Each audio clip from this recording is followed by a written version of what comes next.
Some do 35 to 40, others do 50, perhaps even 52 at times. Well, most churches have 52 Sundays, sometimes Saturdays if you worship on Saturday.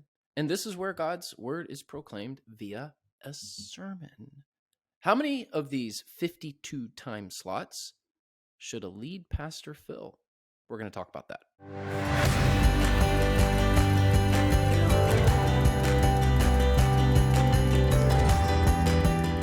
All right, Dad, how many times a year should a lead pastor preach? It depends. Not only did I know that you would say that, I also wrote it out in the script for you, just in case at your... Did you? I haven't seen that. Well, it's in the script, and just in case at your old age you had forgotten your famous answer, I was going to remind you that, yeah, it depends. It depends. It was spontaneous, even though it has been redundant. It depends. I guess that is possible, spontaneous and redundant. Well, it's in the recesses of my memory. I wasn't thinking of it on the front part of my memory, but it just came out because that's what I think. There's different circumstances. I'm not going to steal too much of your thunder here because you go into it. I think if anyone errs, they err on too little and not too much. I think you're probably right, except for the case of bivocational pastors who probably preach way more than others. Let's just say that. I know when I was bivocational, I never took a Sunday off because I really didn't have an option to.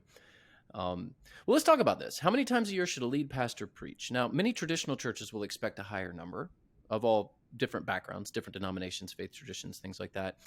Usually, I would say if you're in a traditional established church, the general expectation would be that you're in the pulpit 45, 50 times a year. Would you agree with that? I would agree. Now let's go way back. You're a child. I'm in my 30s still, not yet 40, late 30s, and I'm at a church in Birmingham. How many times did I preach in a year? Just let's talk Sunday morning time. Different sermons, just different. Yeah, and let's talk time slots because I've been in that boat of Sunday morning, Sunday night, Wednesday night, Sunday school, and a Bible study during the week. I mean, some of us grew up preparing 4 or 5 lessons a week. But let's just talk Sunday morning or Saturday night if you have your primary worship service. I would say 50. I was in the pulpit 50 times. My employment stipulation said I could take 2 Sundays off. So it was in there. But I preached a different sermon on Sunday nights as well, totally different. So I was in the pulpit 100 times a year. And then this is really walking barefoot in the snow stories, which you know them well too. For you, I did a Wednesday night Bible study and I did Through the Bible with Virgil Hensley every single year too. So I was preparing 4 different pieces of content. It prepared me for Church Answers. Yes, we produce a lot of content. If you're tuning into this for the first time and hearing from us for the first time, we put a lot of content out there, but we like to. I enjoy it. I've done the same thing. I was in a church, several of my churches that I pastored, where it was Sunday morning, Sunday night, Wednesday night, Sunday school, and perhaps a Bible study during the week. So been there, done that. A lot of people have. But since we're just talking about Sunday morning sermons, let's kind of go down this road. Thankfully, I think that it's a little much. You know, if you were preparing 4 lessons a week, every week, I think that is... Something suffered. For me, Sunday night suffered and Wednesday night. I put a lot of heart into Sunday morning preaching, and I put a lot of heart into Sunday morning Bible study because I was getting all the guests coming in. I had 100 people in my class pretty regularly. Yeah, I think Sunday night would have been the one that suffered for me when I was preparing lessons. Now, we have church plants now that are started with a teaching team. This is an intentional strategy. Not every church plant does this, but I see it as being more common now than it was in the past. And with these church plants that have a teaching team, I think a congregation could be expecting a number as low as 35 or 40 for the main lead pastor. Yep. And if you establish those expectations on the front end, you can carry them through indefinitely. Yes, particularly if you do it well. Um, Yep. and the other preaching pastors, teachers are of similar caliber. I think it works out just fine if that's your strategy. You know, a lot of these churches have an elder board, and 3 of the 4, 2 of the 5 elders will preach regularly. Which Right. again, if you've set those expectations and the quality is consistent, it's not a problem. Now, I will say this: I think that lead pastors should develop others to preach, even if you're in the pulpit like me 50 times a year. You should be training up others around you to eventually fill your spot or send them out to other locations, other campuses, or other churches. We need more preachers. We absolutely need more preachers. So this is a big need in the church right now. So what are you doing? I mean, you're training up these people, and you're hogging the pulpit. You won't give it up. I mean, you're being very selfish So by taking it 50. What do you do with these maybe guys? I am selfish, and maybe I shouldn't be. I don't know that I'm hogging the pulpit. We actually have um, four different spots for live preachers to preach. So we have Okay. 2 Spanish speaking services with 2 different preachers. We have another campus that has another live preacher, and then we have the 3 services that I do at our main campus, 8, 9:30, and 11. So we have 6 services, 2 campuses, 2 languages, 2 sites, 4 preachers. So And your father and mother come to church for the first time in a few months to your church, our church. We come to church. We're going to hear our son preach. We're all excited. He's not preaching. we rarely have a guest preacher. Yeah, look at Rarely. that. It's usually somebody, when I'm gone, it's somebody within the congregation that's preaching. But Joe Humphreys was there, and he's a good guy, and he did a wonderful job. He did a fine job, but we were there to hear our son, and you let us Well, you down. need to come more often then. Oh, that's a step. Yes, you're right. You're right. So you should be developing others to preach, even if you're in the pulpit often, and there's different ways to do that. Hey, if you've got Sunday morning and Sunday night, let somebody else preach Sunday night every 3rd week or something like that. Nothing wrong with that. Another thing that I've seen that I don't think is a widespread trend, but it has certainly gotten my attention, and I think it's unwise, is taking the entire summer off. Have you seen pastors, or taking a whole month in the summer or 2 months in the summer? Have you seen pastors do this of late? Yeah, and I'm seeing it cause more tensions than I ever have, and it's almost becoming a post-COVID phenomenon. Like, okay, church members are going to put up with this, but now not nearly as much. The only exception that I see that is working is if you truly have co-pastors, and somebody's going to be off a month, because they're expecting either one of you to at any time. That's the only time. But I tell you what, the leadership vacuum that is created in just 3 or 4 weeks is noticeable and dangerous.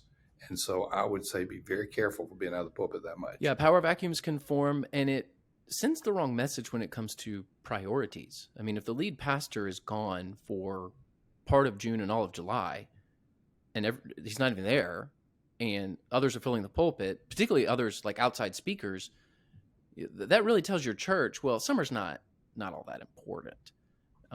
So I would just be careful taking a chunk of time off. And please take your vacation. Everyone needs a vacation. Most people travel or vacation in the summer. I'm not saying don't take time off. I'm just saying if you're out of the pulpit for a significant portion of the summer, I think it's unwise in most cases. Although I know that the trend is not widespread. There's probably people listening to this going, a whole summer off. I can't even imagine that. Especially our audience and the tribe that we hear from the most. They're they're not only preaching, they're doing a lot of the Yeah. time. Yeah. So some other things to consider when you're talking about how many times a year a lead pastor should preach, it's just how many venues does the lead pastor teach and preach? We've talked about this: Sunday night, Wednesday night, groups. The more lessons you prepare, the more breaks you will need. So if you're preparing 4 lessons a week, 4 separate messages, 2 preaching time slots, 2 teaching time slots, you're going to need more of a break, and you're going to need people filling in for you more often than not, particularly in certain segments. You may give somebody that Wednesday night time slot for 6 weeks in a row and let them teach them how to do a 6-week series or something like that. I've done that at West Bradenton, where I've had people say, I think I'm called to teach or called to preach. I'm like, great. Let's work through how you do a 6-week series. and let's have you do something like that with our Wednesday night crew. So the more venues you have, the more time slots that you are teaching and preaching, the more breaks you will need in those individual time slots. The other thing to consider is how many other services does your church have? And, I personally think that it's better to train up others to preach live than just to keep adding video venues. I get the whole video venue phenomenon. I understand that it is popular in some circles. I also think that long term, it's not going to stick, and better to, if you have multiple campuses, multiple venues where you're just piping in a video, let's train some people up to preach.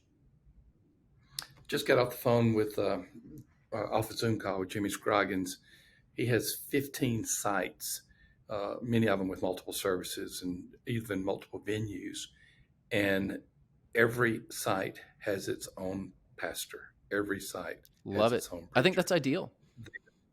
They don't do anything video venue. And just kind of to sneak in this in the midst of this, we're looking forward to partnership with them potentially. So we'll see. There's a lot. I always get ahead of myself. If you're looking for a good model of church, a church that's multiplied well across campuses, I think Family Church in South Florida is a really, really good example. One of the best. One of the best.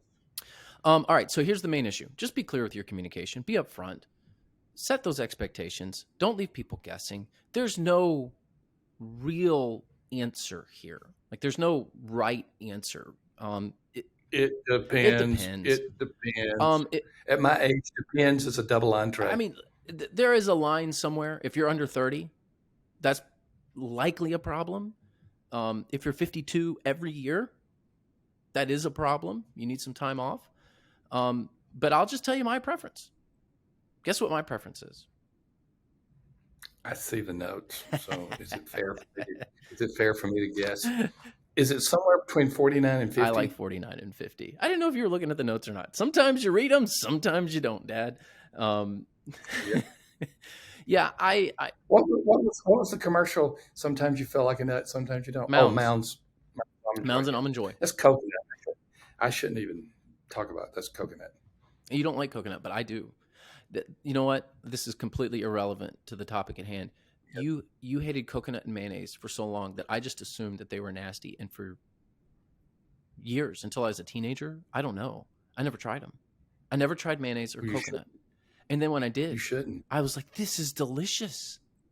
What is wrong with my dad? Oh, such a food perversion. Oh my goodness. I could eat mayonnaise and coconut together. Let's move on. I'm making you nauseous. I'm going to get nauseated just at the thought of this. You want a mayonnaise and coconut sandwich? Oh, gosh. All right. Yeah, my preference, how many times a year should a lead pastor preach? I think if you're in an established traditional church and you haven't set the expectation of a teaching team, I think you're 48, 49, 50 is probably a good range to be. That's viewed as your main role. So take those vacation Sundays. I think I get 3 a year, if I'm not mistaken. I get 3 vacation Sundays plus a potential mission trip Sunday. So that's 4 Sundays in a year that I could potentially be off. 4 would be the max. So that would be 48. There's times when I'm preaching 50. Rarely do I do 51 or 52 anymore. I work very hard to get a break right after Christmas in July, where I take a Sunday off, Sunday in January and a Sunday in July. And I like that rhythm. I've got something to look forward to. I take a vacation every 6 months. I just think it's a good rhythm for me. But there would be nothing wrong if you're at 45 and your church is happy with that. Just be clear with your communication. Don't leave people guessing. Set those expectations and be consistent. Be upfront about it, and you should be fine. So it depends. Hey, before you, I'm going to let you wrap it up just a second. Before you wrap it up, I've got to talk about your book. Because the church revitalization checklist is now the premier book on church revitalization.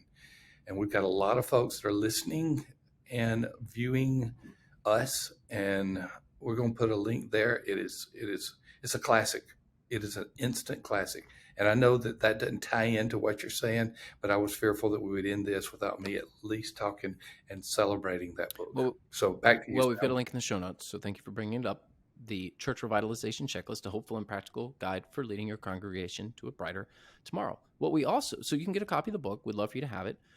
Also, get a free 30-day trial of Silver membership. That's at churchanswers.com/free. Use the link below. Go check it out. It's free. You know, some of you maybe have been listening to this, wondering what a Church Answers membership looks like. Hey, you can go give it a spin. So you can jump in with 1900 church leaders. We just had a big bump in our membership, particularly at the gold level. So go see what we offer at the silver, the gold, and the platinum level. You can get a trial for free at churchanswers.com/free. So link to everything you need below. Also, like this video and hit subscribe. Visit us at Church Answers, churchanswers.com, where we are growing healthy churches together.